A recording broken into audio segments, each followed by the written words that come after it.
ఆదిత్య ఎల్1 వ్యోమనౌక తుది కక్షలోకి ప్రవేశించింది. జనవరి 6వ తేదీ సాయంత్రం 4 గంటల సమయంలో శ్రీహరికోట నుండి శాస్త్రవేత్తలు వ్యోమనౌకను తుది కక్షలోకి ప్రవేశపెట్టారు.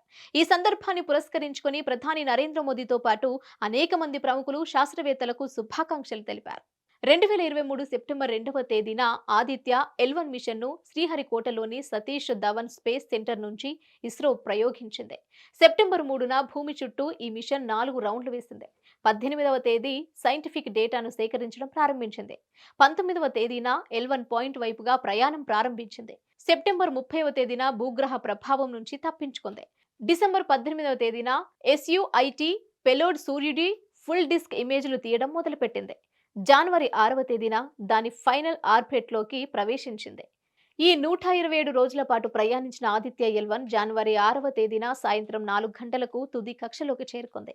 శ్రీహరికోట నుండి శాస్త్రవేత్తలు వ్యోమనౌకను తుది కక్షలోకి విజయవంతంగా ప్రవేశపెట్టారు. ఆదిత్య ఎల్1 వ్యోమనౌక తుది కక్షలోకి ప్రవేశించిన సందర్భాన్ని పురస్కరించుకొని ప్రధాని నరేంద్ర మోదీతో పాటు అనేక మంది ప్రముఖులు శాస్త్రవేత్తలకు శుభాకాంక్షలు తెలిపారు.